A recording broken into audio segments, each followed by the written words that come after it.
All right, ladies and gentlemen, welcome to a brand new edition of Voices SINOE.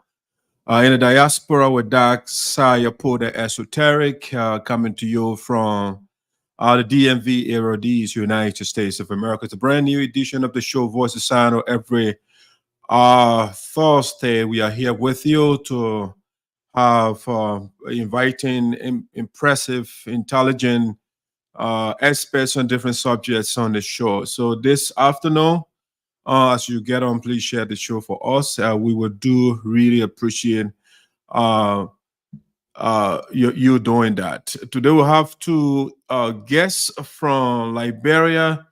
That's Mr. Wakocco and Mr. Siah, our special guest today on the show. They will be sharing with us their struggle in Liberia.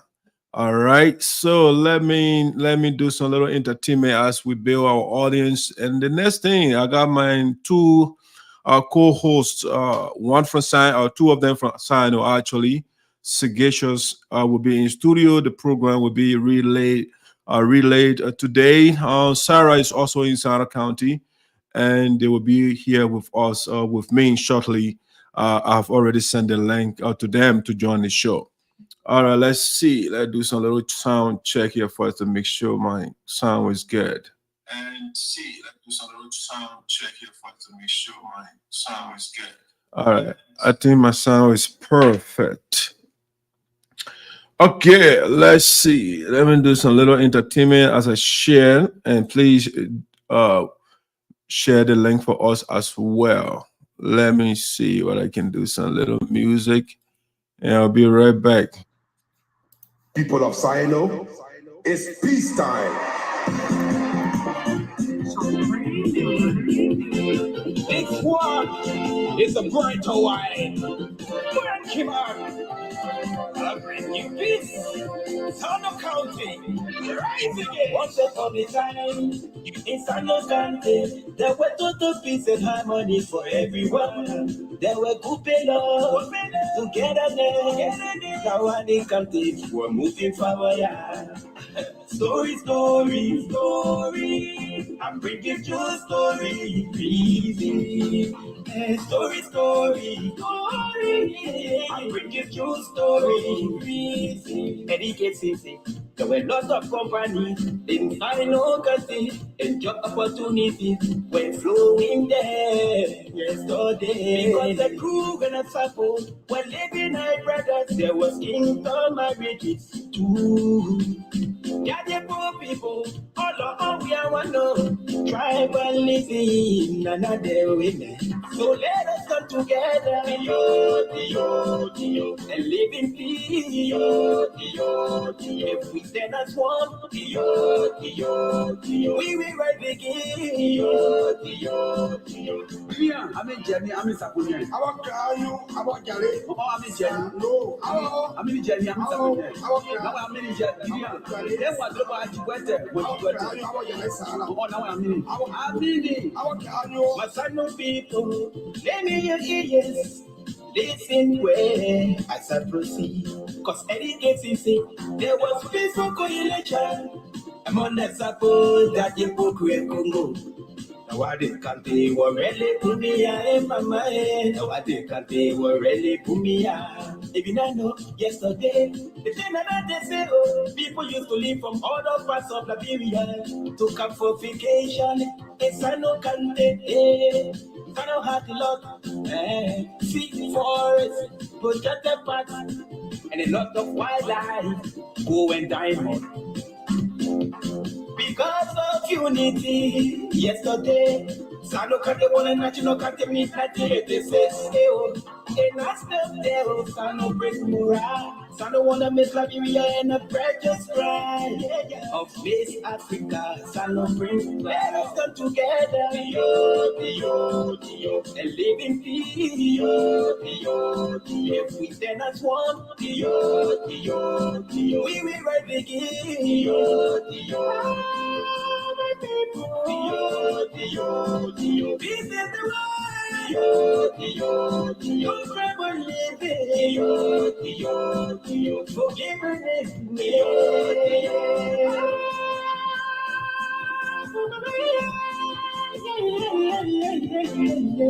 Oh, together, man, that's the way. Oh, together, man, yes, that's the way. Because the senseless war divided our country. Until now, our people still divided. There is no peace, no progress, no development. What's going on? I don't know why. What's going on? Because of too much undermining and tribalism. That's why I come this department. That's why I people also politicians always misleading, ruling their people, suppressing the culture liberals every day. Because of this unity, the foreigners getting richer, while the souls and daughters are getting poorer.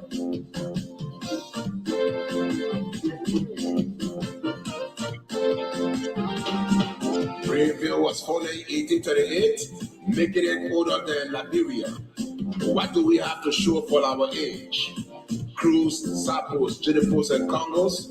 Our currency is in a freeze. It is time to rekindle our desire for peace and pray for a favorable breeze to blow across the land and breath of Liberia's third original county.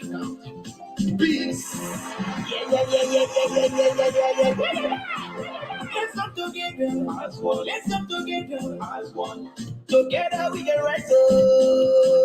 If we stand together, we will rise up. When you're dry out, Mac and Cream come together. Billable Cream, say you done, see. Let's come together. Ocean, Diostan, Lexington. Let's come together. Boston, Dayton, Louisiana. Let's come together. Yucatan, Jacksonville, Bolu. Let's come together. Seaton, Buto, Bubadi. Let's come together. Longview, Morreville, Dagbeta. Let's come together. Yefwetan, Sanquen, Wedge. Let's come together. Nana Kru, Santa Kru, Blueberry. Let's come together. Bokontre, Bojiwan, Semija. Let's come together. Tottenville, Jefferson, Dudwiken. Let's come together. Duke free, sweet freedom forever. Let the people live, the anthem forever. Children, be freedom forever. Sweet freedom forever. Dio, Dio, Dio. Dio, Dio, Dio. Dio, Dio, Dio. Kpayoun, they are noir. There's no kid I said, whoa, I did it. Kpayoun saw I did when you I did when you I put a bow, I did when you La vida for I say one, she has said one. La vida you never vida as I roll. I don't get bro. No matter what, then I will say, and once I tell them I'm Blakota. I'm on yet to at the top where about dead well.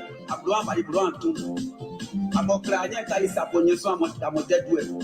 I come back with dead well by slowly too, slowly bearing Yamu. Not crying, I mean, I is upon your son, I mean, you what do it. But with dead well by slowly too, slowly bearing Yamu. To us, I'm one. Hey, Papa, go. I say that you. Hey, Papa, go. I say that you. Hey, Papa, go. I say that you. Hey, Daddy, go. Oh, that you. Ah.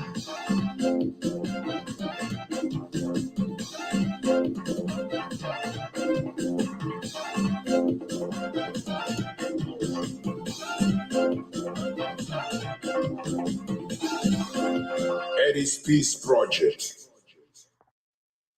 Okay.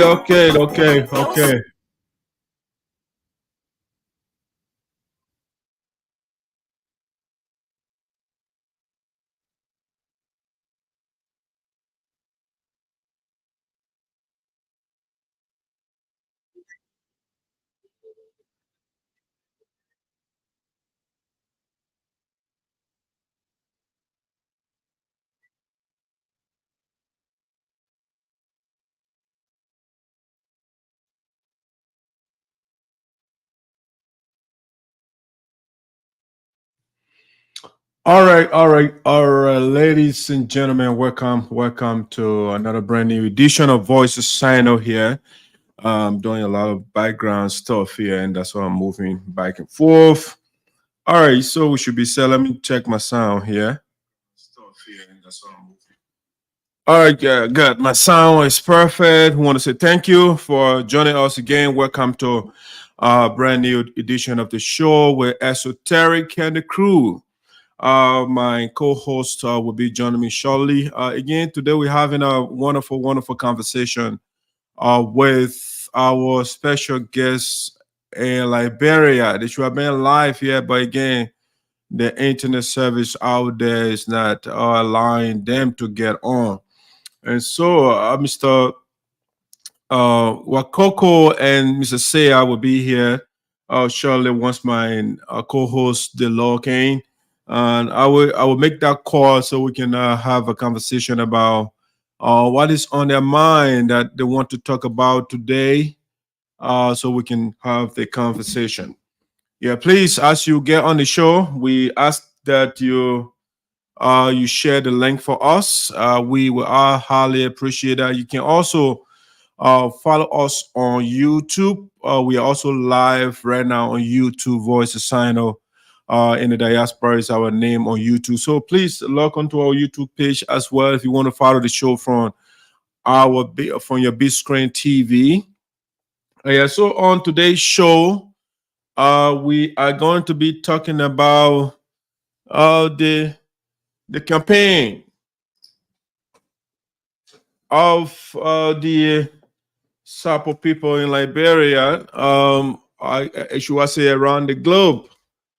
The few marginalized, the few discriminated against, and then so they have been running campaign in Liberia, going from one radio station to another, and also taking a case to the Supreme Court.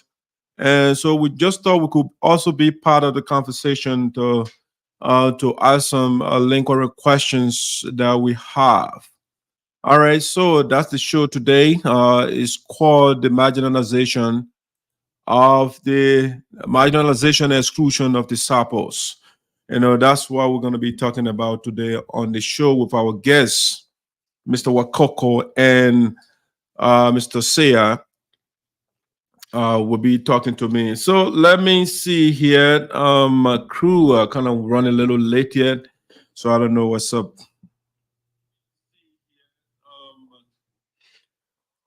Better yet, they will join me later. Let me make this call. It's 6 minutes after our time, our scheduled time, so I expect them to be here by now. All right, I see one of them is on now. Let's see whether the video will be turned on. Sarah, you can get a better background like that, lighting, so get a better clear picture of you. Let me see what I can bring you and see how it looks. Yeah, it's dark. Where you were earlier is lighter. Is there a way that you can get in a better, a lighter place? You are totally pitch dark right now. Yes, I'm doing that. Okay, thank you. All right, guys. So all right, now I can see you. Hello, Sarah. How are you? I'm doing good, and you? I am doing wonderful. It's been a while since I last saw you or heard from you. Is everything okay in SINOE? Yes, everything is fine. We are all Okay. doing great. Let me bring Sigesha. Are you settled? I'm about to bring you on too. Are you ready? Give me a signal. Let me bring Sagacious. You have to adjust your camera a little bit. There you go. Yeah, let's see. When I put that bullet stuff, it takes you. Are you hearing me? Yeah, I'm getting you. Are you also getting me? Yeah, very well, very well. All right. Let's see what I can change the orientation. See what you can. All right, let's do it this way.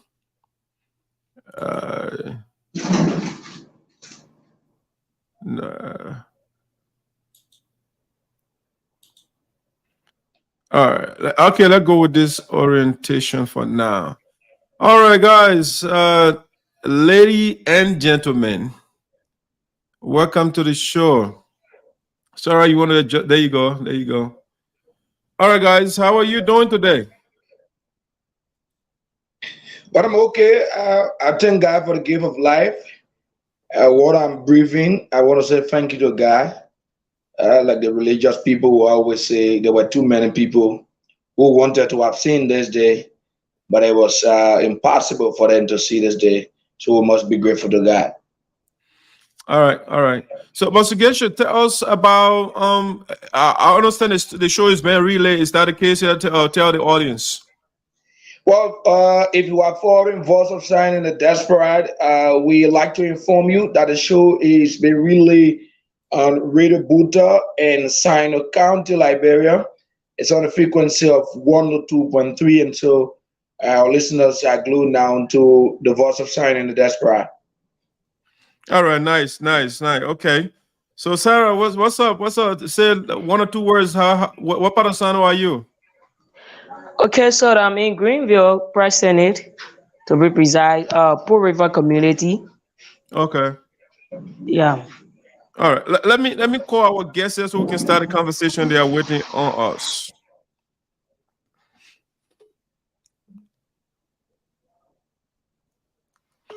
Hopefully, you guys are gonna hear them. Hello, Mr. Wakocco. How you doing, sir? Oh, I'm good. And you? I'm wonderful. You are live on Voice of SINOE in the Diaspora, and you are also being relayed in SINOE County on Radio Buta, or Buta, as you say. Okay. All right. So, welcome to the show. How are you? How is Liberia? Oh, I'm good. And Liberia is good. Okay. So, guys, are you hearing him? Yeah. Sarah, are you also hearing him? His voice is very low. On your side, huh? You see, I'm sounding very low. No, I'm hearing you very well. It's one of the reporters from SINOE County. It's also on the live feed, and she said you're low on air. Okay, I'll try to raise my voice now so that reporter will hear me. Okay. All right, guys. Let's go. So, how was your partner? Is he with you as well, Mr. Siah? Oh yes, it's a Siah Chen. Okay, Chen. Okay. We are together. Okay, excellent. So, our discussion for today it hinges on the printing of the new money, the 1,000 banknote, and that's I have been following your campaign in Liberia. You have been going from one radio station to another and making your case to the Liberian people. And I was also told that you took a case to the Supreme Court. At least, as a matter of fact, the case has gone to the Supreme Court. But I just want you to lay the basis of your argument, of your campaign. What is actually obtaining? Yes, thank you very much for providing the opportunity to speak to our people that are following us this evening from Liberia. The issue of the Sarpo people with the Central Bank of Liberia, by extension, the Governor of Liberia, started when the Central Bank of Liberia printed the new currency that we are now using on the market. Okay. Yes, that currency, an act of legislation authorized the printing of authorized the conduct of a census in 2008. Okay. May 1st, yes. When that census was conducted, Sarpo as a tribe, even though we are bearing this country before even the Republic of Liberia was established. Okay. But Sarpo as a tribe was captured. The group of people called Sarpo was captured as a tribe in 2008. So we were listed as a tribe. So if you look at the listing of the number of tribes now in Liberia, we have 17. Okay. So, in fact, when you look at the report of that census, we have our population in that census is 43,327. The Dane people are just a little over 11,000. Okay. The Bella people they call who are also a tribe in Liberia, they are just over they are a little over 26,000. All right. So when you combine the two tribes number, they still can reach a number of the Sarpo people. So when the bank was mandated to print money, they printed the money and they have zero denominations. From 20 to 50 to hundreds, 500. Then they included the $1,000 banknote. And on that banknote, they placed 16 marks. And according to their information they were putting out to the public, they told us that the 16 marks represent the 16 tribes of Liberia. Okay. Yeah, so when we got that, we said, no, Central Bank, you are in error because Liberia now has 17 tribes. Even though we've been here, but Liberia now has 17 tribes. And Sarpo that was added in 2008 was excluded from that list or was omitted. And our argument is this information was available to you 14 years before you started printing the money. So why did you leave us out? So we wrote to them to inquire what the problem was and how we can all the Sarpo people and the bank can settle that problem. They refused to talk to us. Oh, wow. We talked to Councillor Gonglo. Councillor Gonglo wrote to them. They refused to talk to him. So the Sarpo people went, mandated him to take legal action against the bank. And by extension, the government of Liberia. That's why we went to court. We got at the civil law court. The judge gave a ruling, and in that ruling, he said the court lacks subject matter jurisdiction. I really mean the case I got no authority over. I don't have the authority to adjudicate this matter. Okay. So we took an appeal to the Supreme Court, and that's where we are now. All right. So let me do some little follow up here on some of the things you said. So I know you emphasized the numbers. The Sarpo has over 43,000, and you were talking about the Bella and the one other tribe. If you the Dane, when you combine their numbers, they still can reach the Sarpo. The ability, or if you like, should I put it this way, in order to be a tribe, is it predicated on number? No, I don't think so. That's not so. It's not about number. Okay, so what is the numerical argument predicated on? Oh, firstly, before I come to that, to be a tribe is a culture. Okay. You must have your way of life that is different from other people. Your tradition. For example, how you build your houses, the food you eat, the way you dress, the language. All of these things will make a group of people a tribe. I was only highlighting the number that if you have a group of people, that number go far beyond those that you call a tribe. Okay. And you still not recognizing them.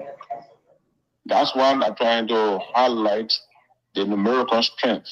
Okay. Okay. Because we constitute 1.2% of the 2008 population. Okay.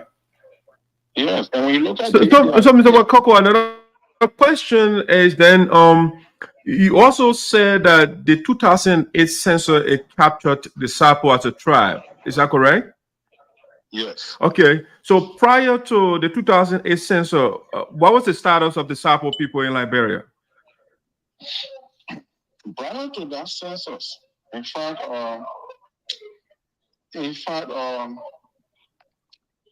Liberia started conducting censuses or started conducting census in 1962. Okay. But my research really didn't see anything much in 1962. The second census was conducted in 1974. And if you go to that census report, because that census was published, it was conducted, and was printed into handbills, it became a law that the country can use to make development decisions. Okay. So if you go to that census, one thing that will strike you there will be like they were looking at the characteristics of women from age 15 to 49 by tribes.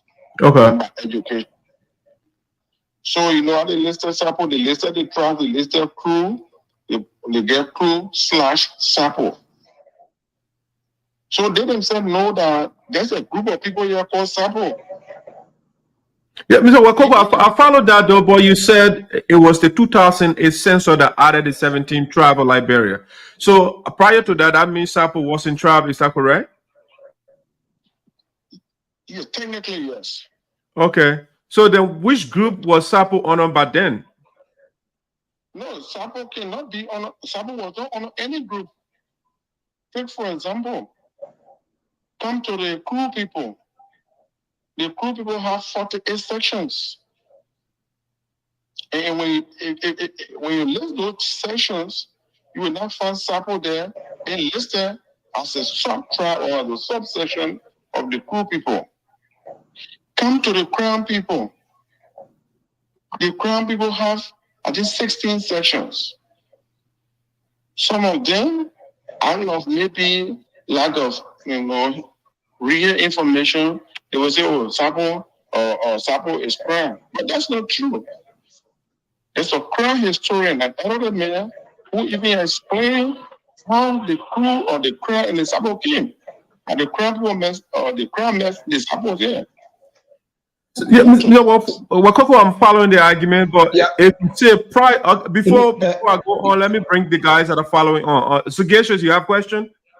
Yeah, my question is, since the Sarpo has a tribe now, wasn't on the Kru and the Krahn, which ethnic group was the Sarpo people belonging to before 2008? I mean, we need some clarity there. You got a question, right? Yeah, I got a question. Okay. Again, I will say that to be a tribe is a culture. So to say, when the people say, oh, the Pellets were part of Loma, how can that be? How can Pella people be part of Loma? Or they came out of Loma? So let's say if we went into the Krahn Basel forest and we form a group of people that are different from Basel people, from Krahn people, from Sarpo people, from Grebo people,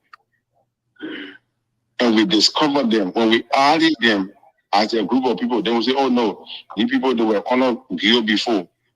No tribe can be honored another tribe. Anybody who says that is not a researcher. Yeah, but Mr. Wakocco, where the murky part of your argument is, if Sarpo, because you said it was the 2008 census that captured the Sarpo ethnic group in Liberia. So prior to that, I mean, they should be on some other tribal group inside the country, or they were just there and not recognized. If so, why? Yeah, I think again, I will stress again that to be a tribe is God-given, it's natural. To say, oh, Mandingo man was part of, or Bandi man. That's not culture. You don't discuss culture. Culture is not imposed. Okay, Mr. Wakocco, speaking of culture, how is the Sarpo man's culture different from the Krus or the Krahns, for example? Okay, take for example, the Krus and the Krahns, the Sarpos, the Gravos, the only people between them, when someone dies from the Sarpo people, we don't eat rice. But when someone dies from the Kru people, they eat rice. Okay. When someone dies from the Krahn people, they eat rice. When someone dies from the Sarpo people, we don't eat rice. Because our people have a reason for that. Okay. Us, yes. Sarpo, ask the Krahn people. So I'm eager to know, though, what is the reason behind for the not eating rice? Our people say, they told us that rice always brings happiness. Okay. You know, in Liberia, rice always brings happiness. So when someone dies from you, you're supposed to be mourning the person. Okay. So by eating rice, you know, it doesn't show any good sign of mourning that person. Okay. Create happiness. Yes. Okay, let's bring Sarah in. Sarah, you following the conversation? Do you have questions for the guests? Yeah, so my questions have already been, tempted by Sagasha and you. I was wanted to ask as to whether, since the Sarpo are not part of the Kru and the Krahn, were they just, living in the part of Liberia where they were not recognized, and how were they coping with the situation of Liberia, or maybe the traditional and other thing of Liberia, since they are not part of any other tribe? Because according to history book that we read, Sarpo was a subsection of the Kru and also the Krahn, which we found the Putu in Grangida County today. So I just wanted him to give, exact answer to that, but he was not actually, touching the answer that you people already asked. So, Mr. Wakocco, she is saying the question we asked, you answered the question ambiguously. So can you be a little bit clear? Okay. She talked about even Putu being in Grangida. Right. And whether the Sarpos were part of Kru or they were part of Krahn. Let me reference Dr. Velosozi. He was a professor at the University of Liberia. He's a German researcher and professor at the University of Liberia. Before he came to Liberia to teach, we never had any geography book for the Congo called Liberia for 1847. Okay. Until the 7th. There was a missionary in Cape Mount who prepared a 35-page, little pamphlet that she was using to teach geography in this country, and people were taking from her until Dr. Sozi came in. And he published a book called The New Geography of Liberia. That book is approved for teaching across all schools in the Republic of Liberia since the 70s. In that book, he outlined how the Sarpos, the Gravos, and the Krahn came together. They traveled came to this country. When they came, the Gravos, in fact, he made us to understand that the present Krahn you see today is as a result of intermarriage between the Sarpos and the Gravos. That's what he said. So when people say, Sarpo, they were subset of Kru, what research work can you bring out? Like I will do tonight for you. I'll provide a lot of reference material that you can use or that you can go to find out some of these things. In that same book, he said, in the introduction, he said, the problem with Liberian history is that people who came to write our history, during from the 1800s, something like that, they themselves were not ethnographers and dialectologists, so they didn't even know the language the people were speaking. The first ethnographer who came to Liberia that could understand the languages that were spoken by the people was the Director Westerman, a Donald German. But when he came here, he started people in 1914. Can you imagine? Okay. From 18 something to 1914. How did Grand Gide even get how they put to get on Grand Gide? Before Grand Gide was created as a county, that whole territory now called Grand Gide was part of Sarpo County. And there's a map from the Library of Congress, I think about 1830 or 1902. Mr. Wakocco, I like the historical lecture, but I try to find out, right? Okay, right now you guys are arguing against. You say it's a myth that there are 16 tribes in Liberia. So the current tribes, the 16 tribes that we have in Liberia, who declared them tribes, and how did they become the 16 tribes of Liberia? How was that done? Can you give a little background? Yeah, firstly, to recognize people or to identify people as a tribe, is the work of researchers. Because government, tribal people create government. We came together and created government. Government cannot come around or come back and say, oh, this really are a tribe. Government can't create tribes. So Mr. Wakocco, again, so then how are the tribes in Liberia, how were they created? I mean, did they create themselves and put themselves in the book, or somebody did that and put that? I want to know how that was done. Yeah, that again, I say, look at Alan Jerome Yenze. Look at A. Doris Ben Harris. When researchers go and discover something, and they say, what we see, historians take it. So they write books. When those books are approved for teaching, then that's the material the kids learn.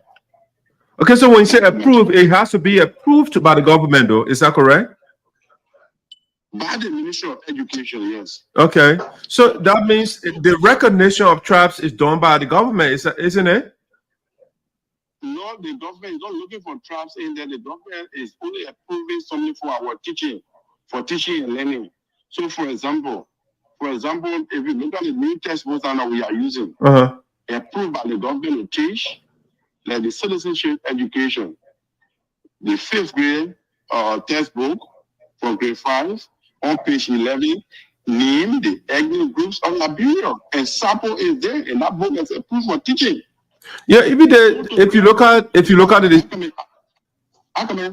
so to guest talk in the because Wabu started school in the 70s, so he learned about 16 tribes, 16 tribes in Liberia. We know that knowledge is provisional. Knowledge is not static. What I know today to be true can be false tomorrow. If there's a new research. Yeah, but that new knowledge, Mr. Wakocco, it has to be authorized by somebody to say, you know what, this knowledge is legitimate. There should be some sort of authority that does that. But that's what I'm saying to you now. That the 5th grade book, syllabus book, citizenship education, and the 2nd grade book, citizenship education, teach 17 tribes. Okay, so but that is a recent literature, right? It's a recent literature. Exactly. So they pick up the information they got from the census as well. Okay.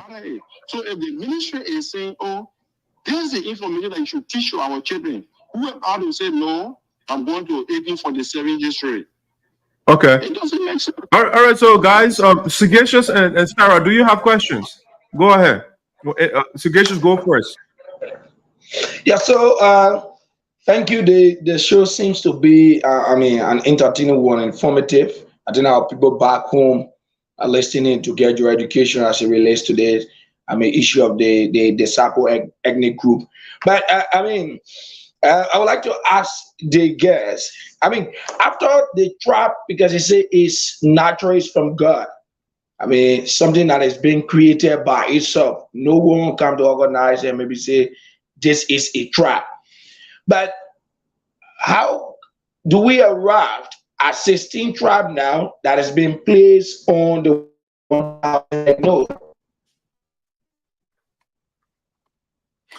Yeah. So, Judge, it's a follow up on what I just said.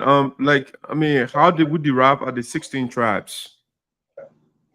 So I can say to you that we derive at that as a result of research.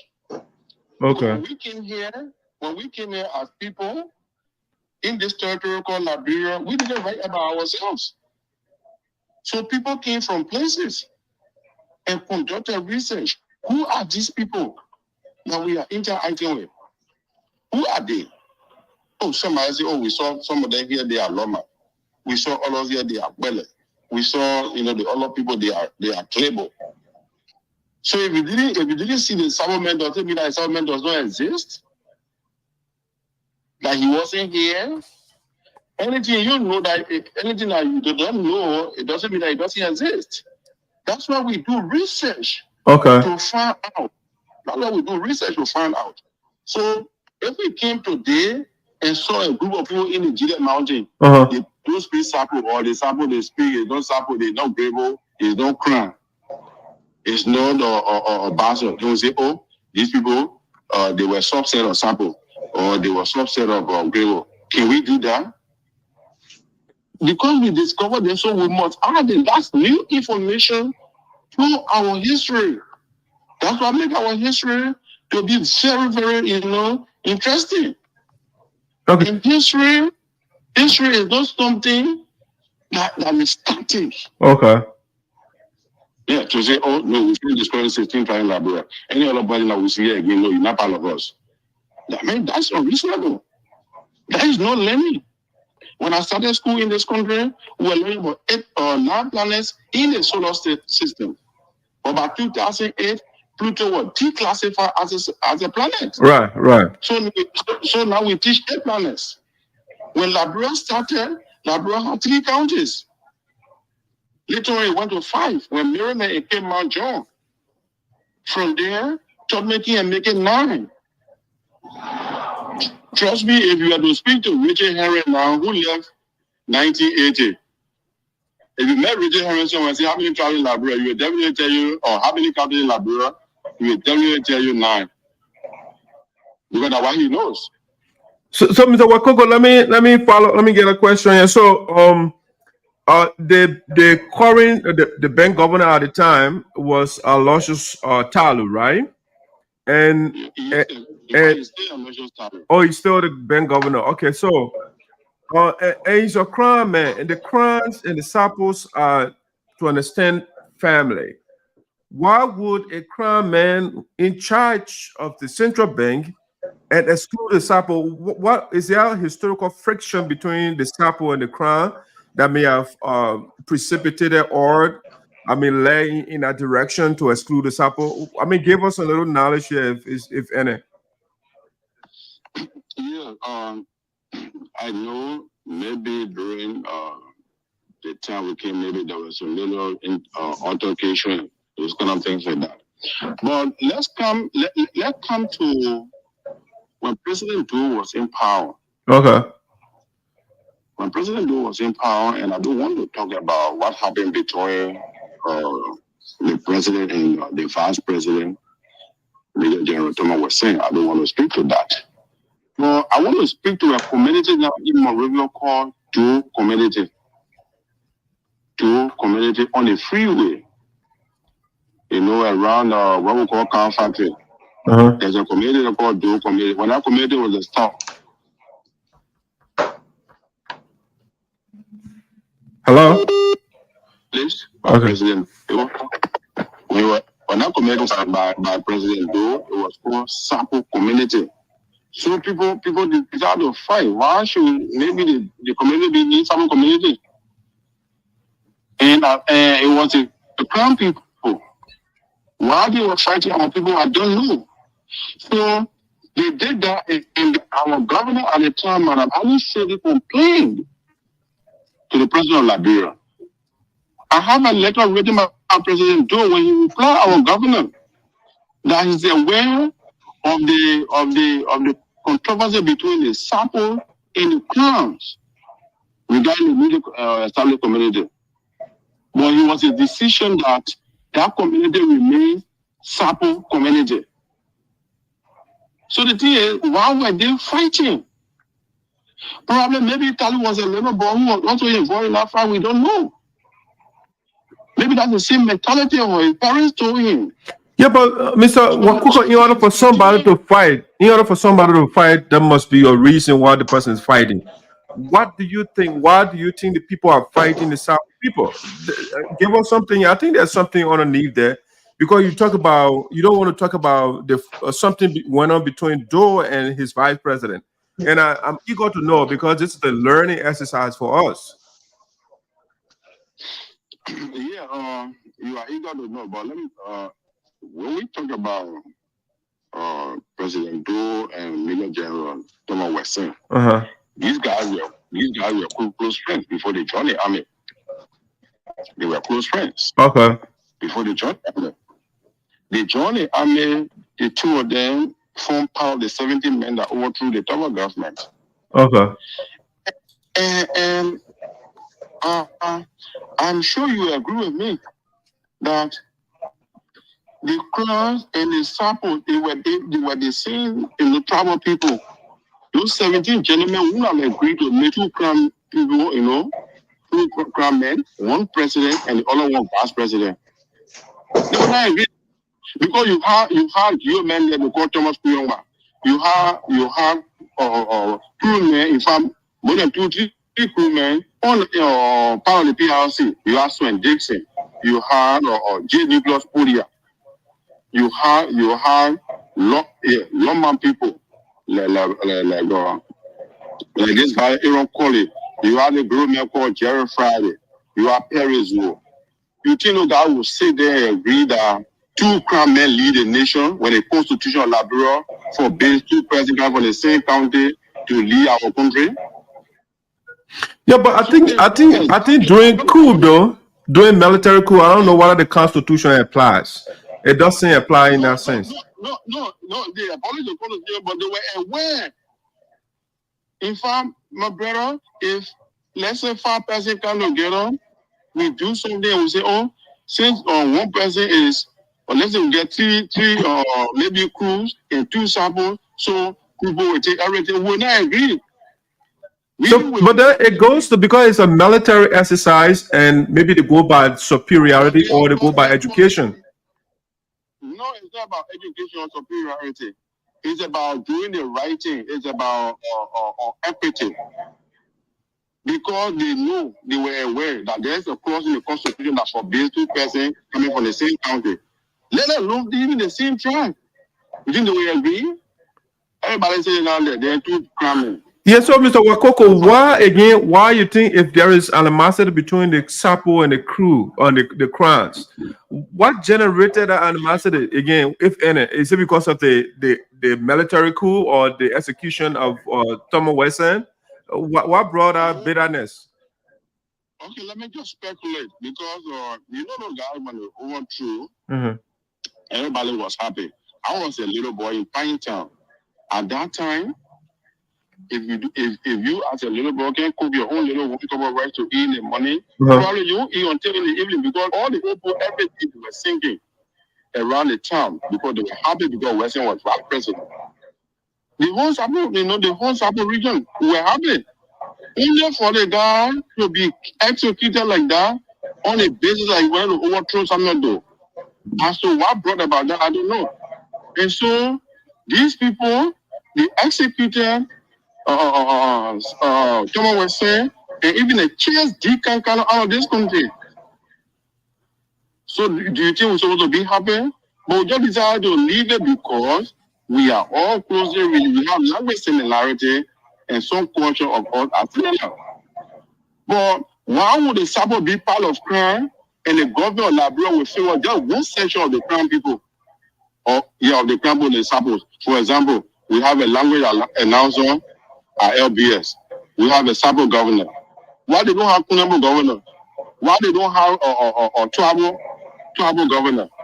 Why there is no now announcer? Why only Sarpo? So the people know. They know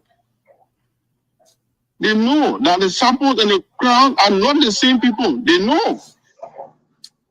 All right. All right. So, Mr. Wakocco, let's get to 1 minute. 1 minute. Yes. 1 minute. Look at the sections, all the sections of the Krahn. Let you pull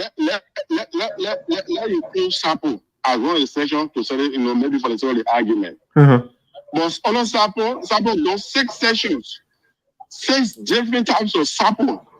The Sarpo spoken in Mopo is different from the Sarpo spoken in Siko. Can we say that about the Niao people of the Krahn section? Can we say that about the Chien people? I challenge them to name different sections on a Chien that have different language on a Chien. They will not do that. So it's just out of travel sentiment or ignorance that is causing all of that. So okay, Mr. Wakocco, before you come in, Sarah and Sagacious, any of you have something to say? Hello? The two people. I'm on. Sagacious, you got something to say? I think Sarah is frozen there. Hello? You got me? Yeah, I'm getting you. Go ahead. So thank you. The show, I'm learning some new things here today. I'm learning some new things, especially about the Sarpo, ethnic group. So do you think, like you said, the execution of one of Sarpo's sons by associates of President Doe might have been the reason creating this rift between, the Sarpo and the Krahn? Yeah, but before Mr. Wakocco, before you come in, I don't follow the logic. The reason I don't follow the logic is because the Sarpo men did not kill around. So if somebody should be angry, it should be the Sarpo man. So I don't see why the Sarpo, the Krahn who did something to the Sarpo, they will be excluding the Sarpo. Because if you do that, that means you are exacerbating the conflict that already exists. And the guys are saying it might be the reason. Hold on a second, please. Hold on a second. So go ahead. All right, he frozen. Go ahead, Mr. Wakocco. Go ahead. So if you are not following that logic, then we should be asking why, after executing someone, we're saying, why did they fight in Doe community? Because I have a communication that I will share with you from President Doe on July 11, 1989, when he wrote about the controversy between the Sarpos and the Krahn in the New Assembly community. Yeah. So why did they fight us? Why were they still looking for that name should not, that community should not bear the Sarpo people name? Why? So to say you are not following that logic. No, Mr. Wakocco, I wasn't referring to you. I'm referring to Sigesho, who was saying why the Krahn people, because my thing is it doesn't make sense for the Krahn men to fight you if it is the Krahn men that did you wrong. It should be the other way around. So I don't know why they will keep fighting you if you didn't do anything wrong to them. So then we can cut all the wrongs that they've been doing. You hear what we're saying? They fought and changed our name for the community that was given our name by the president. Because the letter is clear. The letter is clear. In fact, the president said it's my decision that the new Sarpo community be making for that community. Why was the interest in fighting that the name be changed? Up to now, myself, I don't understand. Why were they fighting to change the name? And now that the name of that community is being changed. The president said, I don't want my name on the community. Why were they fighting? So I'm saying, probably I'm speculating that it is because of those things that they've been doing that Governor Tarlue decided to behave the way he behaved. No, but I think it would not be fair, Mr. Wakocco. Mr. Wakocco, it wouldn't be fair. I come 1 minute. 1 minute. You know why it's a fair statement? No. Because when we learned that we were excluded, we wrote to him asking for audience. asking for audience to see how we can discuss this thing. If the man actually was clear in his thinking, he would have invited the Sarpo to explain to them that probably there was an error or that this is the reason. But he failed to do so and he decided to go to court. So you must know the man is steadfast in his thinking. He's steadfast. Okay. But the reason I said that is because you are speculating, so you are not giving your facts. Yes, so now you use circumstantial evidence. The fact that we wrote to him asking for a meeting to discuss that issue, and he refused. Up to this time. Okay. We invited the councillor. The councillor wrote to him, and he refused. He decided to go to court. That's a pressing concern for him. If you knew that we were the same people, we are Dodi, he would have called the Sarpo gentleman. I think there was an oversight. But go to court, that means he meant to erase up on the history of Liberia. He meant to do that. Okay, so do we have any input? No, not really. Can I put my co-campaigner on? Yeah, go ahead, please. Go ahead. Okay, Pache. Yeah, good. How you doing? Yeah, could you speak a little louder, please? Yeah, my name is Chen. Got it already? Okay. Thank you for opening the line for us. And I think you have said everything, and many people are listening to us. And that I will tell them to be a little bit practical. The practicality I'm talking about is, for instance, firstly, let me clarify something. This fight is not between Krahn and Sarpo. Okay. If anybody thinks otherwise, but it is not between the Krahn on the one hand and Sarpo on the other. There was an error that we thought would have been corrected, but based on some conversation with people and long-time interaction, we found out that it's no longer an error, but was intended, was deliberate. Okay. So not something between the Krahn. Except other people from the Krahn end who want to prove something that they have never provided before. Since the argument started, you are listening to me. Yeah, I'm listening. The lawyers who have been representing the Republic of Liberia, including United Kingdom, Madina Wise. Okay. They have never provided one authenticity of all the documents they carry to court. All were based on perception. What paper they never carry with them. The other saying, no, Sarpo were in this other place. Sarpo were in Bangladesh. Sarpo in Maryland. Sarpo in San Jose. They are native people. But what the document, Sarpo did it and said to the Krahn people and the Kru people. But we have the document as a lawyer. We are a lawyer. You're going to court. Somebody make me. Why are we providing document in the court? In Liberia, this is our law. If you carry somebody to court, you carry the document to prove it. That's what I'm saying here. So we provided all historical documents. And let me tell you how historical records are taken.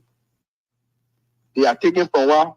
Oral tradition, that is oral history, journals, maps, and newsletter, article by specially professionals. This is how we take historical records. And records as far back as 1830 to 1870. We found out that Sarpo appeared on the map of the original map of Liberia, 1830. From the Library of Congress, Sarpo man was no letter person to participate in our writing. And we had the Sarpo country, Global country, Bola country, and B, Ba, J, and the guy on that map. Krahn was never mentioned. I'm talking to people or speaking to people who are saying we should be a subset of Kru. So Mr. Siah, yes. If you say the fight is not between the Sarpo and the Krahn, and your colleague said, I mean, from speculation, it looks like Mr. Tarlue, who is a Krahn man, has something between with the Sarpo people.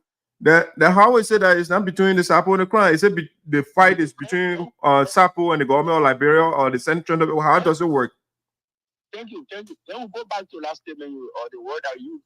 The fellow says it's just speculation. That's all. Mm-hmm. Okay, speculation is not far. You have to insinuate based on the action of somebody. Okay. You say because the way the person is treating me, I think he hates me. That's insinuation. I say it prove it otherwise. So he's right to say that. But what I'm saying, we have, according to them, they say they have their system trial. And so, but can any of them give us a sub-trial of Bene, another sub-trial of Gola, a sub-trial of Ba, a sub-trial of Gio Manuel? Basso? Why? Who is supposed to be a sub-trial?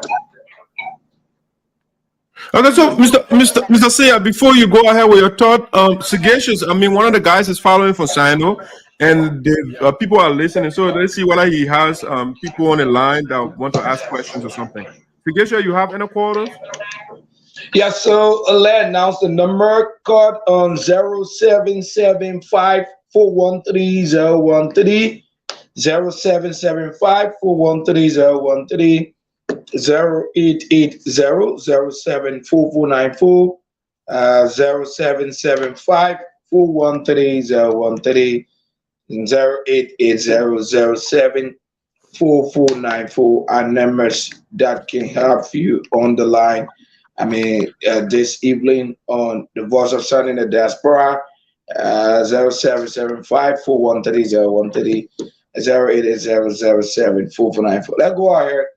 As the call comes in, we'll take the call. Okay.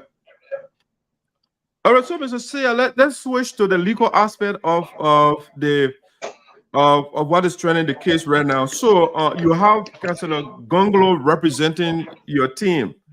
So how far is the case now? What is going on? The case is at the Supreme Court. The lower court said they lack jurisdiction. Okay. In fact, in the explanation in the first paragraph, they said if the court lacks jurisdiction, any other thing that is being said is a legal nullity. Okay. Is nothing because they lack jurisdiction. And they gave an example of Skansi and Nambo. And that there where they start. But now, this is a practical issue I'm talking about. Mm-hmm. I submitted a doubt today. If you bring any record that states or that mentions that Sarpo is a subset of Kru, Sarpo is a subset of Krahn, I will abandon the case here, or we come to studio and challenge the document, and we will pay for the talk show. So bring that document. Anybody, you can provide that. Because I told you already that history is written for journals, for maps, for oral tradition. And in my hand, I have an audio from a Krahn man from Glio. He explained that the Sarpo people in a place they call Paolo. And Paolo is Putu. Yeah, but Mr. Siah, why should you use one person's opinion as historical fact though? No, you use historical facts, Mm-hmm. And one oral historian, he said these were told by their great grandparents. And the reason I'm using the man, and you know what I'm using him? Mm-hmm. Because he's a correct person. That's not Sarpo man. Yeah, but he's not. Is he an authority on Krahn history or on the history of the indigenous people? That history was told in Gangida in a very big gallery. And let me come to another thing. Mm-hmm. In a big gallery. Even the new Krahn, he said when they were coming to Liberia, they never came. They came in groups. Group of 16. So what they did was, it was in 1902 when the commissioner went and started visiting towns in Brandy there. And you know, I don't know whether you ever been to Pine Town in Sarpo County. Yeah. You saw the beach in the town there? Yeah. You call it Chia in Sarpo. When our people are building town, we cross that something in Sarpo, they call Krahn. That you see in Pine Town there is called Krahn. Okay. When you go to Lower Joason, it's a town there they call Balo Town. You will see the sea tree is there. They call it Krahn. Now in Krahn, the word land is what? Krahn. We call it Krahn. They call it Krahn. So when the commission visitors this town, you saw 30 in the town and the say this is Krahn. When they know so get you and getting big feedback from your end. Okay. Yeah. So okay. So when you are carrying report to this to everyday Barclay, you say I visited says Krahn town. The people are written that word Krahn in 1902 based on the report. So I want to come to another fact again. If you have 2 people, they have 48 sessions. When the people are calling meeting, have some people surface in their meeting? No. You have Krahn that got 16 sessions by now. Some of them claiming that we are the subset. But if any Krahn person will tell you that they were having Krahn meeting and they divided Sarpo in this country, you can do your research. I many people.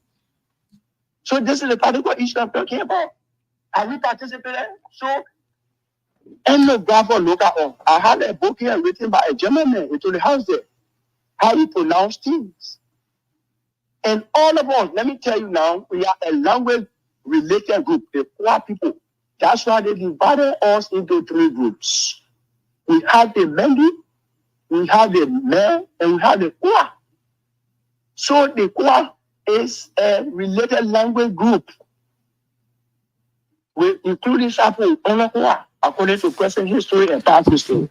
Okay, so Mr. Siah, how for example, the Pele people can understand some from Loma, and Loma can understand some from Pele.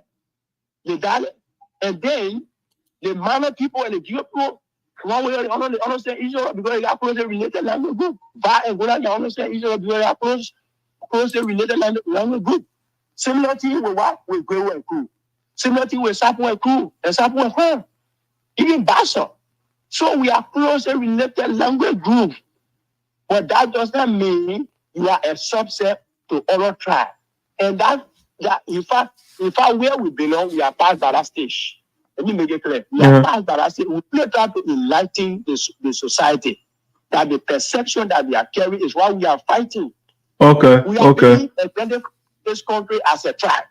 Finish. That is finished.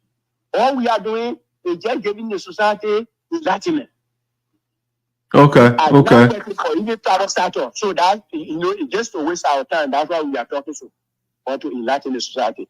But we are past whether Sarpo is a tribe now is council. We are a tribe in the country. By virtue of what? Who declaring you as a tribe? Are you declaring yourself as a tribe?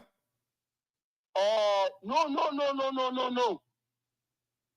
That's why we are being saying now. If you look at all the records for 1902, Mark explain more than what you write. For 1830, Mark explain more than you can write. Graphs can explain more than you write. When you see graphs depicts a lot of information. So when you see graph, it means that graphs they are all languages. You can use it to explain. You see math explain. So if we were found on a map, 1830, I need somebody to recognize me, and nobody across the whole globe, no tribe was ever legislated in the world. If you found that, you send it to me. No tribe in the whole world was legislated. In Africa, we have more than 3,000. So, but then it begs the question, Mr. Siah, why are you going to the government to get justice then? Because if you say no government legislate or tribal people or declare tribal, why are you going to the Supreme Court? Because it's government entity that you are seeking justice from right now in order to be legitimized. Thank you. There where they were, the respondent missed the mark. they missed the whole case. And that's what our lawyer said. Sarpo people, they now go to court to be recognized. Okay. Sarpo people case is very clear. We are saying you are what eliminated or you are omitted all from the $1,000 bank note. Mm-hmm. You are excluded or you are in fact jeopardize our identity. So please put all on our mouth. That is our claim. We say we want status, push we give us status, or if you go to the legislature, if you go to the legislature, you will find one instrument on track. And let me give you another information. Mm-hmm. The Constitution of Liberia says you should conduct census every 10 years. You know about that, eh? And that's international law. Uh-huh. Every 10 years you conduct census. Prior to that census, Madam Annie Johnson Sally submitted a bill in 2007. And the bill was approved by the House, the both houses, approved by the lower house, concurred by the Senate, and sent to the president and signed May 31, 2007. What was the bill about? The bill was to conduct the 2008 census. Okay. So if people will be claiming that they are a legitimate tribe, and in the history of Liberia, we have never found any tribe after an act was created to conduct census. And Yeah, but Mr. Siah, the essence. Let me hear now. Yeah. And say, or in 1962, Pele was identified as a tribe in the census. Or Basso was identified in 1974 in the census. This is, in fact, a very good thing for Sarpo people. That at a time, an act was created to conduct census in 2008, and that Sarpo came in the picture now. So just to be clear, did you say the Pele or the other tribes were captured during prior census? No, I'm saying there is no record at all. Okay. All the censuses that have been conducted, I think Liberia conducted up to 5 censuses. Okay. Okay. So I am saying, I'm giving a synopsis of what I want you to understand. Uh-huh. No census ever recognized or placed a tribe on the map of Liberia based on census. So Okay. it's a only tribe in the Republic of Liberia that was placed in that document on an ethnic affiliation because the guy had 4 columns. Ethnic column for ethnic affiliation for both sexes. The guy was North African, they get other Liberian, they get American Liberian. 4 columns. And those columns, we're not among other Liberian, we're not more other African, we're not among American Liberian. We were placed on ethnic affiliation. Yeah, but Mr. Chen, I'm finding it a little difficult. It's a little contradiction. If you say tribes are not established by government, and now you are referencing government document to legitimize yourself, then there's a little disconnect over there. No. My argument is not to legitimize myself. My argument is it is a plot for us. You understand that? It is a plot. I'm not saying I'm legitimizing myself. Other than that, that would have been any complaint. No. This is not legitimization. No. Because you are using the government document to back your argument. And you're saying the government is not the one that declares people to be tribal group. So then why you are using government document to make your case? Yeah. We are using government document. Uh-huh. What do we use census? Census is used for development purposes. Understand? Yeah, part of it, yeah. But to know the number of people in the country. Use it for development because that way you know the population. Right. Population, you know the population. And in this population, you also know how many people are going to drink water in this do community in Johnson. Who should drink water in Nitran? You should drink water in Kakibo. It's the census you will use. Right. So we are saying we are not using document to legitimize ourselves. No. Not what we are saying. But it is necessary that you know about the records. It is necessary that you know about the records. So I'm just saying, what is the probability of you winning the case at the Supreme Court? I think at the Supreme Court, the people who there, They are with wisdom. They themselves, they are researchers. They are good lawyers. The probability of us winning the case is very high. That one. Put a number on it, please. I'm coming. Eh? The chances of winning the case, I'm looking at to be like 98%. Okay. That's one. Two, if they do lack wisdom, as Aloysius Tarlue is now. You understand what I'm saying? And so Sarpo people, because our quest on the onset was not to go to vote. We ask for audience. The communication we have with us here is that we're asking for audience. We're asking for audience.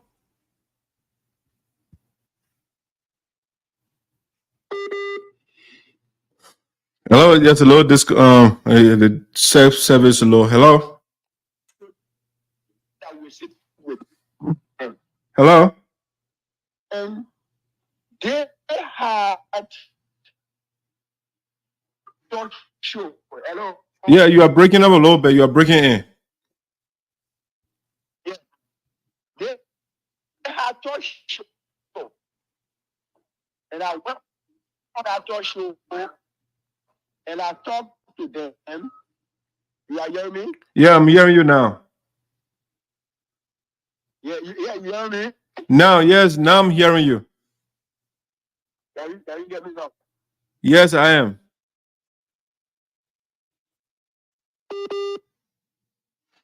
Yeah, the connection is not too good. Hey, Sarah. Are you there? Yes, I'm here.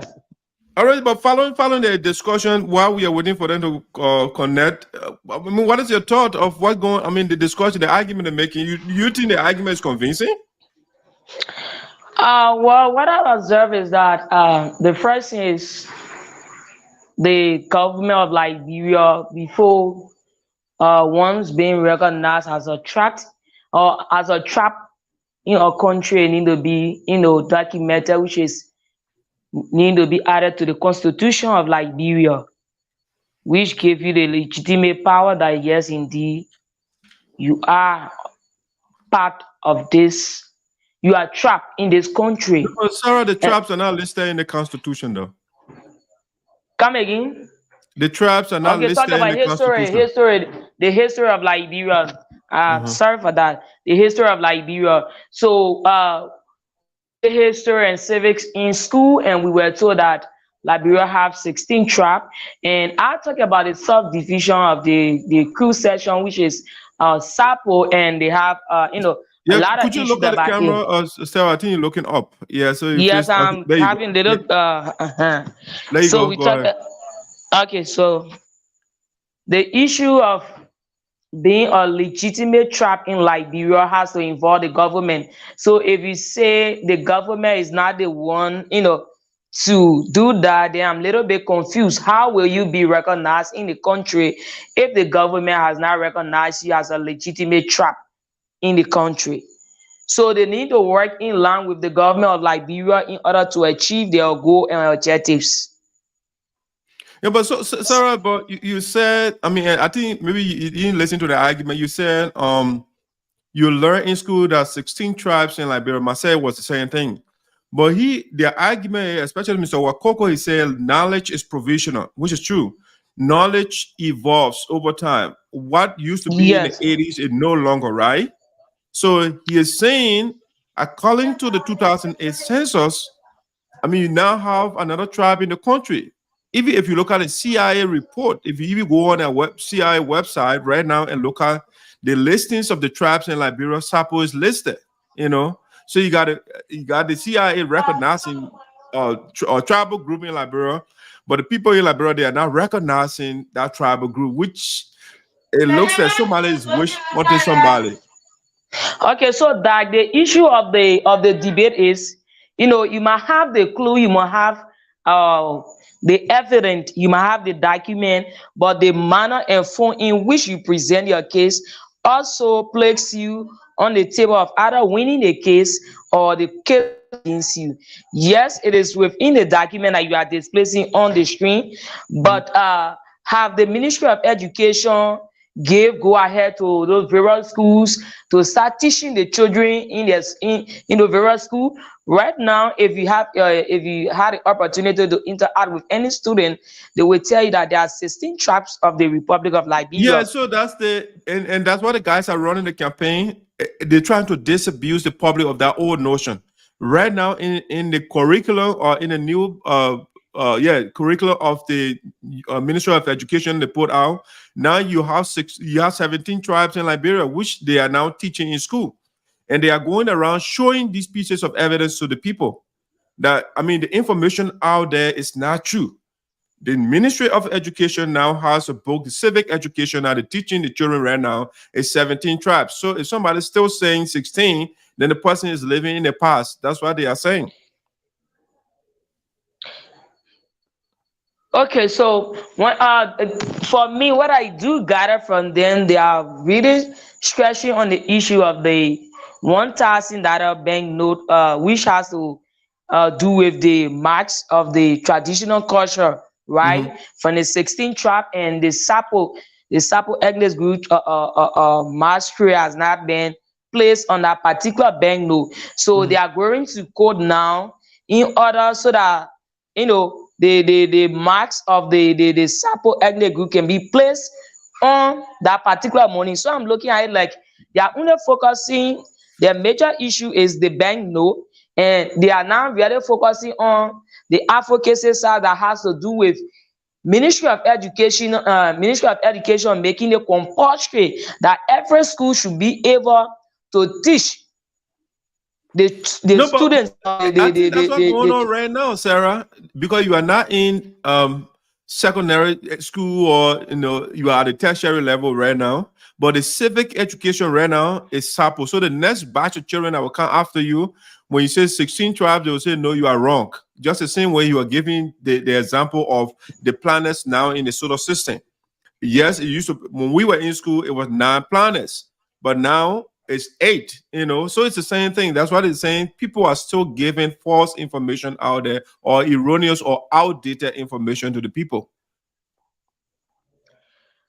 Okay, so they have a good point, but for me, what I'm looking at in winning a case, it has to do with them, the way, the manner in which they will present a case will determine as to whether they will become the winner of this advocacy. So if you were an advisor of them, what recommendation, how would you want them to present the case in order to win? For me, like from what I listened to the first speaker, he was like saying he was not really answering the first questions that were placed to him, where we talk about how were the Sarpo, how were they living, as to whether they were part of the Kru and the Krahn before and other thing. They should go back and do a little research, or maybe come up with something that will not give them hard time or tough time. I normally follow them on the various radio stations, and these are questions that come back to them, and I'm seeing that being a little bit challenge to them answering those questions. So they really need to sit down. They have a good point, as long other document has 17 tribe. The Ministry of Education has already included that. They have a good point, but they need to sit down and just go straight to the point, instead of them saying things that will bring backsliding and taking away their points from them. So they really need to sit down and do re-strategize in terms to come when they go in court. Okay, but they have a legal here, Councillor Gonglo, that is representing them. And okay, I think they have a good case too. I mean, if you listen to what he said, when they detected the problem on the money, they didn't just rush to court, right? They wrote the governor to register the mistake that was made, right? And he said that they were ignored by the governor. They didn't just go to court, they sent another courtesy communication to the governor and said, sir, we'll send you a communication before, we are not getting a reply from you, but we're doing your fault on this one. And the government did ignore them again for the second time. And that's what got them incensed, angry, and they decided to go to court. Which I think is the right route to go. They went to court, and the lower court, they went to the court, said, we don't have the authority to rule on this matter. All right, we lack subject matter jurisdiction. So that was the verdict from the lower court. And so now they decided to appeal the ruling to the Supreme Court.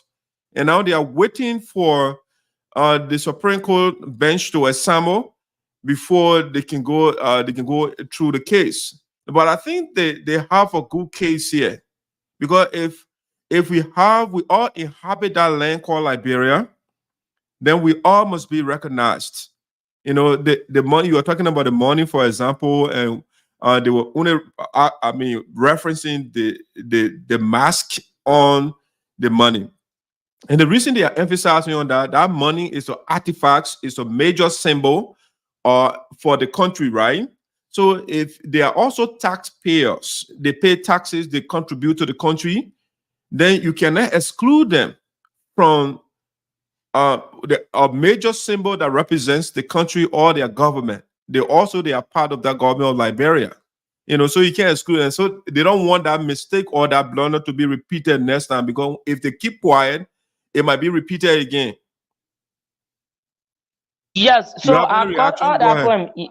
Yes, I got all that point, and like I said from the initial stage, I said they have a good point when it comes to the issue of advocating for their people so that they can be recognized in a country.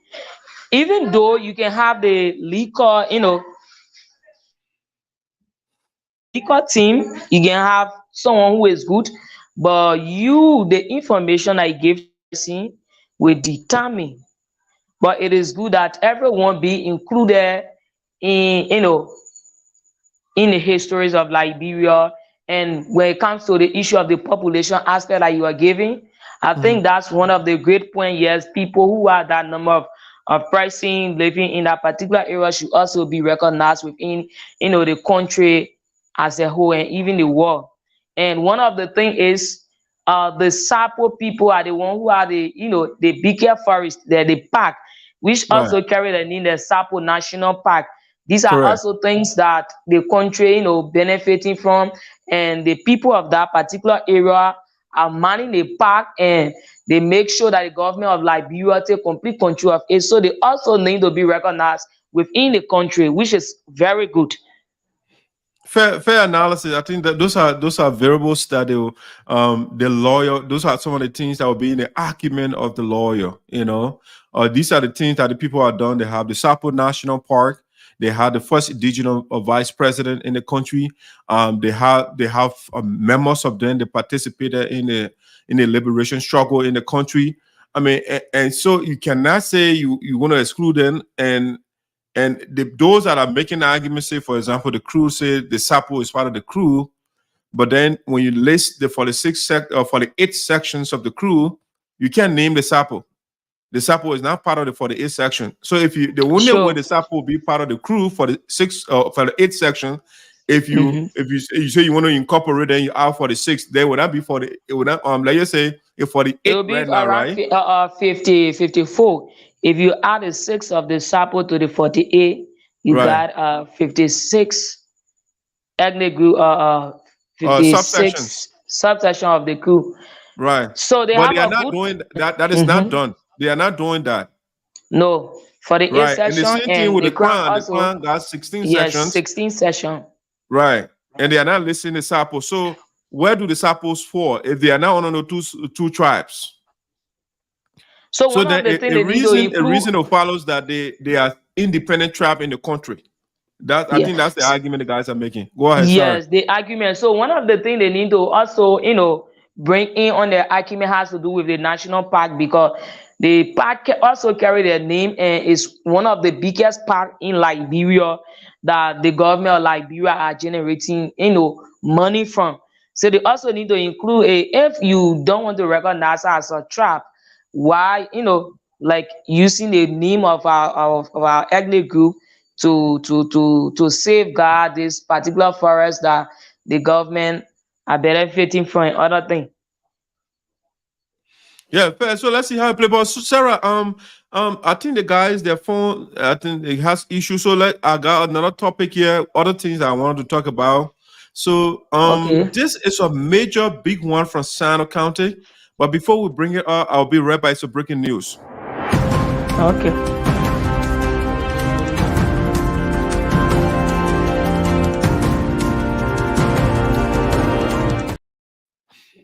All right, so ladies and gentlemen, welcome back to Voice of SINOE in the Diaspora with Esoteric. I'm here with my co-host from SINOE, Sarah. Sarah is here with me. So we are talking about, we had our guest today. He just the guest, I should say, they just got off. Maybe connection problem. Yeah, we'll have some difficulty. But the breaking news that we are getting is that one of the sons of SINOE County, a major figure in Liberia, Justice Joseph Nambwe, passed away. You know, that's a big topic. And Sarah, are you there? Yes, I'm here. Yeah, so I want us to talk about the legacy of Justice Nambwe for a little bit before we go. You know, because Justice Nambwe is a major figure in Liberia, and he just recently Yes. passed away. And I just want us to a little bit reflect on his legacy. I mean, the good and the bad. Okay.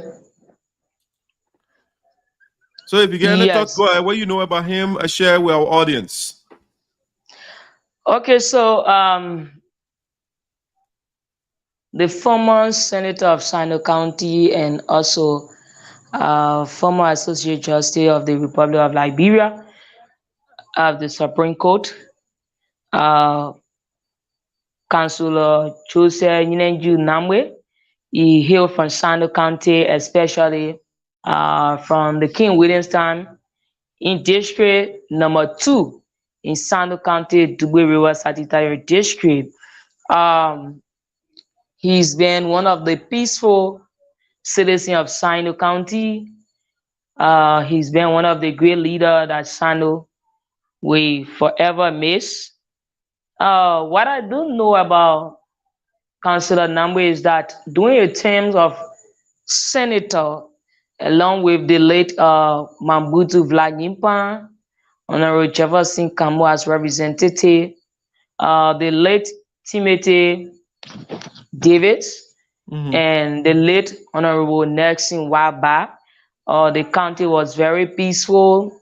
You could see that the caucus were united, the caucus were together, and we do admire them at that time when we had peace in our county. They were working together, you know, they were doing things together, so there was nothing like commotion, which we normally experience for this past time, and we pray not to experience such, you know, activities from our caucus again, because once the caucus have misunderstanding, there will be nothing like development. The county will just remain stand still, and the aspect of development will be put aside, and people would like to trap power who have strength over their friend. So during the time Justice Nambwe was senator for SINOE County, along with his colleague, we experienced peace, which is very good. And up to the time he went to the bench, which is the associate bench of the Supreme Court of Liberia. So for me, I have not noticed any negative aspect about him, because he was not the kind of person who was always on radio, you know, to incite people when it comes to the issues of, you know, power, grief, and other things, or maybe taking people from their job and doing other things. No, he was not that kind of person. So SINOE, we have made such leader. Other may say when it comes to the issue of development, they will say he has not been part of the developmental aspect or oriented person. But there are other people who benefited from him. There were other people that he sent to school. There were other sons and daughters of SINOE County that he took from SINOE. He carried them to Monrovia, and they were able to get their BSc. They went to school. You know, in SINOE County, we've been behind because there is nothing like community college and other things that were available. So after high school, people were unable to, you know, support themselves in Monrovia or other part of Liberia for higher education. So people would just sit in the county and other thing, but he was able to carry some of our brothers and sisters to Monrovia to achieve higher, education.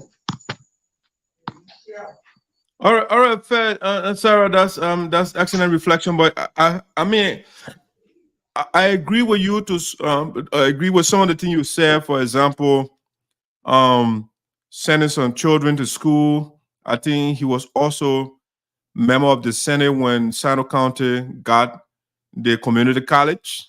Even though we don't have a building for this community college, but the community college in SINOE is on the legacy. It's part of the legacy of Justice Nambe. But Of course. when you say he was a peaceful man. I want to kind of hold some thoughts on that. I don't want to say he's holistically partially peaceful, but I don't think it's holistic, because I can remember at one point when the issue of the Sinko and the Wakaba statutory districts came up. He was one of the guys who were fighting for those people not to get on payroll. He fought together with Senator Milton Tiaje at the time. They fought the Sarpo people. He went and wrote a letter, as a matter of fact. And let me put that letter in studio so that we can, other people can follow it. We are talking about the legacy of the man. So, but he did some stuff in SINOE at the time, and someone always spoke against it. So let me share that letter quick that he wrote to the Ministry of Labor for the people from, I think, Wakaba or Sinko, one of them, not to be paid or put on payroll or stuff of that nature. Okay, so because the newly district has to do with Wakaba Sanitary District and the Sinko Sanitary District. And he was against that. He was against that. And you got to know, when those districts were created, he was a senator. He participated in the creation of those districts. But for whatever reason, for tribal reason, he wasn't allowing the people to get on payroll. That's a letter he wrote, Let's see.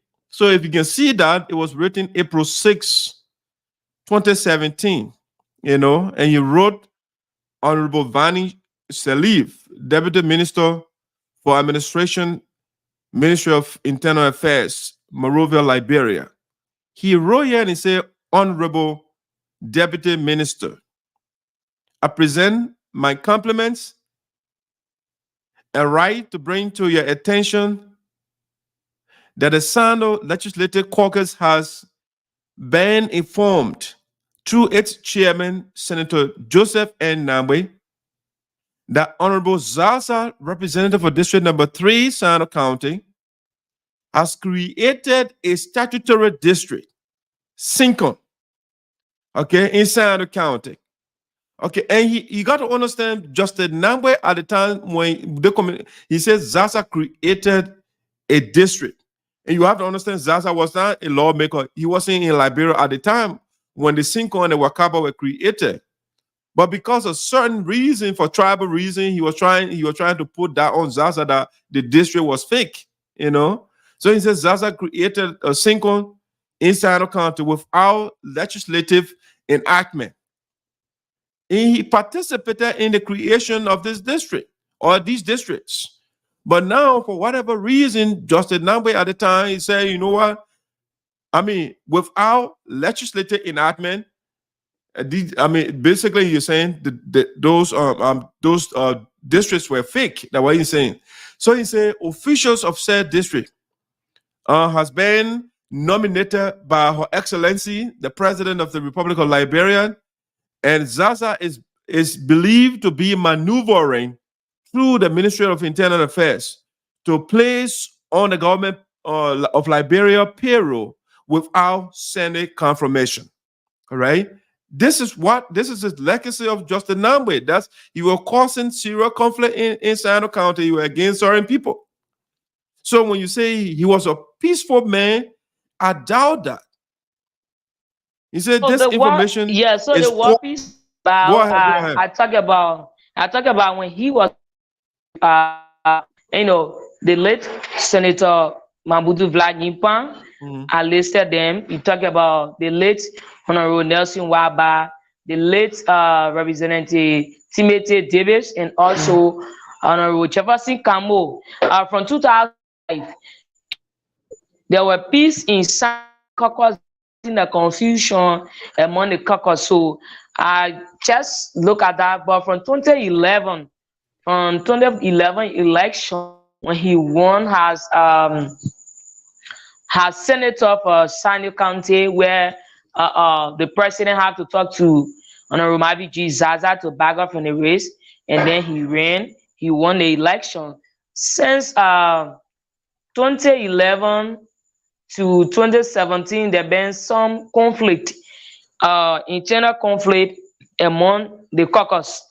The internal conflict has to do with Senator Tiaje bringing Honorable Donkey on board as representative candidate for SINOE County, and Justin now were supporting Honorable Jefferson Camo. And according to the 48th section, according to the dialogue, Jefferson Camo was the one that was chosen by the 48th section to run on the ticket, and the 48th section were the one to support Honorable Camo. But then Senator Tiaje said that he said that Honorable Camo was not developmental oriented.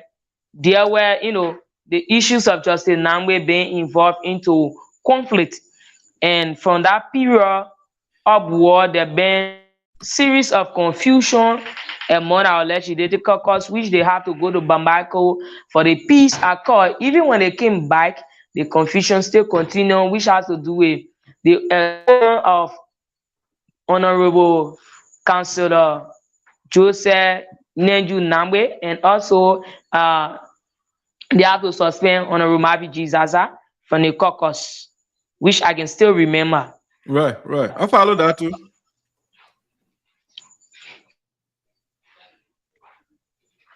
Hello? Yeah. Go ahead. Yeah, so the from that period where it has to do with Honorable Donkey coming in a race to contest as representative candidate for District Number 1 SINOE County. There we see that the heat was on the increase among the legislative caucus in SINOE County. Before 2017, they was like Honorable Zaza against Honorable Tiaje and also Honorable Jefferson Camo, which has to do with the issues of money that belonging to the county to Honorable Zaza that was embezzled by. So I wish that Senator Tiaje was superintendent, according to Honorable Zaza, so the county forms and other things. Then to court, and they went to reverses there where the case were being processed and other things. So from there been a series of issues before even Senator Tiaje coming to power to become senator of SINOE County. And then 2017, the entire process was on the increase because Senator Tiaje was no longer supporting Representative Jefferson Camo, who supported him in 2014 against the late Mabutu Nipan, and then Justice Namwe were also supporting Honorable, which make Tiaje side the winner because Creighton Omedonkey emerged as winner of District Number 1. And so from that particular point, the issues of SINOE caucus, the confusion been on the increase because everyone wants to show power that yes, I'm the one who owns SINOE, and the people of SINOE listen to me. And within the friendship of Honorable Tiaje and also Honorable Donkey, within 2 years' time, the confusion broke out between the both of them, and it was not an easy thing. From there, the county was on the rampart. our leaders were just on radio, castigating each other. They were doing things that were not really necessary for them to do as leaders. We were looking up to, we were seeing them as example for our, but they were, and they were castigating each other, which were always bringing shame to the citizens of SINOE. And the issue of development was paused in SINOE County. There was no development going because the Kwakwa were not together. How will they even have a county setting? Even during the county setting, the confusion still continue during the county setting because other people don't want to see their friends in the county setting. And up to now, we don't know as to whether there have been any development or there have been any project completed within, within SINOE for the past 6 years because our people were on the rampart who own the county and who not part of the county. So yes, just the Namwe were also part of the confusion in the county. Okay, so but Sarah, good job. I think we've been on for a while, and before we let you go, I mean, you are on the ground. I mean, we have a new government now in Liberia. What are they doing about the appointment of local officials, and what are the names you are hearing right now? Okay, so for the issue of the appointment for SINOE County, the local leadership, SINOE is yet to get any appointment. We are still looking up to the president. We don't know as to why he's still, delaying in the process of appointing local leadership of SINOE or even other parts like Kru, River G, and other counties. So he better know why he's taking his own time. But some of the names that we are hearing, people who we are hearing, like Otello Do Namwe, as we learned, the party is pushing him like his godfather, Senator Tiaje, and other party member of the county are be the superintendent of SINOE County. We are also hearing name of Councillor Xavier Tadi, who also contested in district number 3. Represented the election. We are hearing her name. We are also hearing name of Peter. He came from the Bana and Panama Bill. Also, we are hearing a name of Kami as superintendent of SINOE County, and also we are hearing name one Maya Palmas and the party chairman who is Alfred Siki. So it left with it is in the purview of the president. He don't want to do a final saying because everyone wants to give their own names and other things. So the local leadership have not been touched. So the county right now is vulnerable because according to the mandate given by president, we are before the 11th of January, all his appointed officials should leave office. So it means that SINOE County is here without leaders, and there are a lot of things going on. So other people are complaining. They are calling on His Excellency President Joseph Numa Bwaka to, make a speedy appointment or nomination when it comes to the issue of the local leadership in the counties.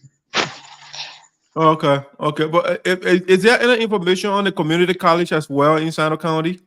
I understand there are some issues surrounding the community college or something. The SINOE Community College? Yes. Yes, there have been a lot of issues surrounding the SINOE Community College. The SINOE Community College open to with 4 departments, which include the Health Science Department, the Education Department, the Agriculture, and the Business Department. And during the opening of the college, you notice that the Health Science Department was the biggest department within that particular college, and you were having over 100+ students that register with the institution and were any the semester every semester, and you are having more people coming in from the health department. Due to other reasons, maybe administrative reasons, other thing, the nursing booking though SINOE County, when they did their inspection and other thing, they had to close the department down, which we are talking about almost close to 5 to 4 years, with some of the students left with 2 courses, some of them left with 4 credit hours, 5 credit hours, so that they can be able to graduate and obtain their degree. But the final now they say that particular department will close down, and up to now, I don't think that is the school have up to 100 students in the absence of the science.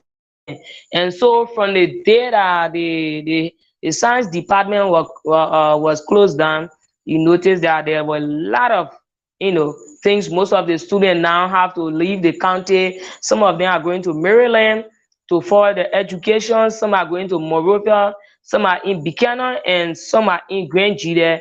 They are leaving the county in order to achieve higher education. So right now, the county community college, they only have the agriculture department, the education, and the business department. But the number of students, they are now up to 100%.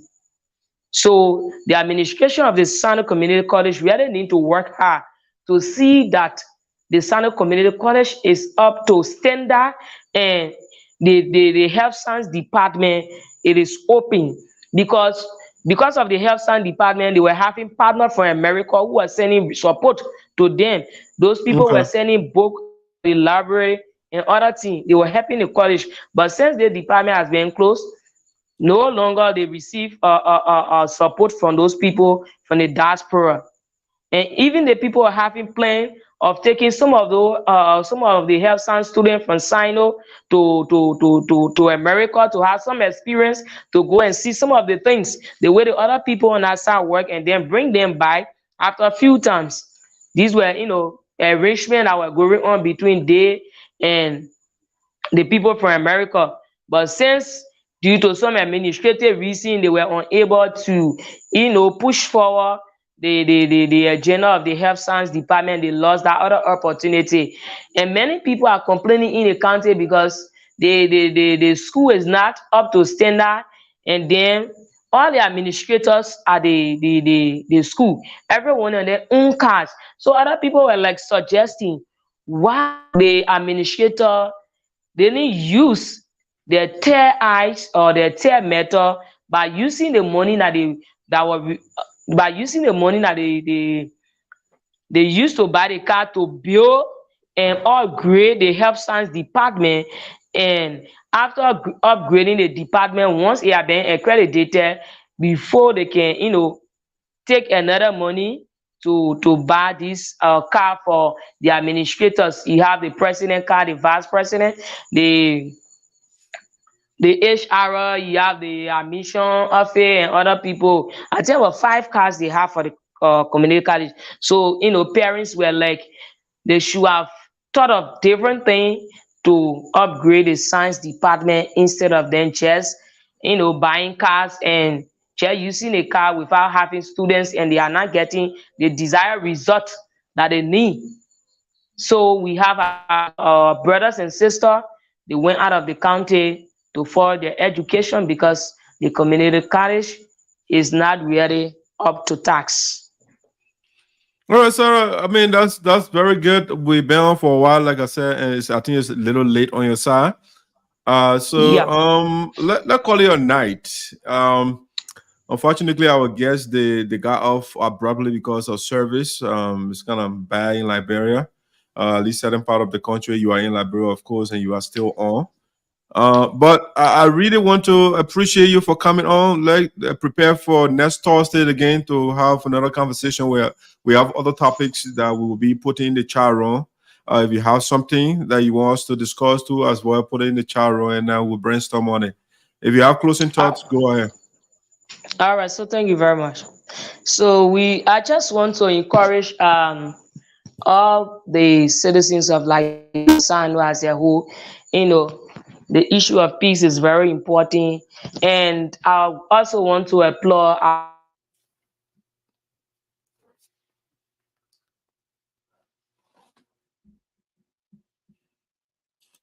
is like with the government, and for government to make it take a longer period of time. So I want to encourage them that the advocacy they just started, they should not just feel reluctant to just let it go. It might take a longer period. Yeah, our service is glitching out now.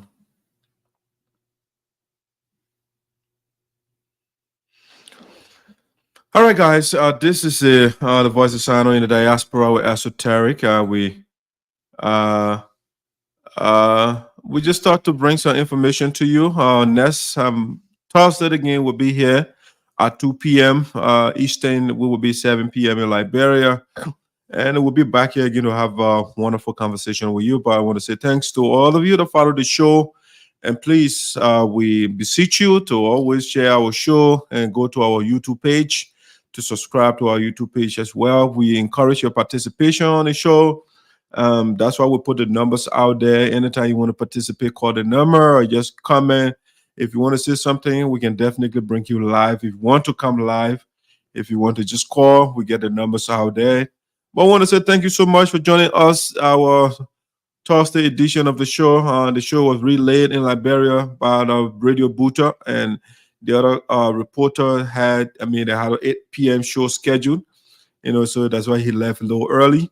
But I want to also say thanks to our guests, Mr. Wakocco and Mr. Chen Siah, for coming on to share some information with us regarding the struggles of the Sarpo people in Liberia. To be recognized or for the marginalization to stop against the Sarpo people. That being said, have a pleasant night. We are out.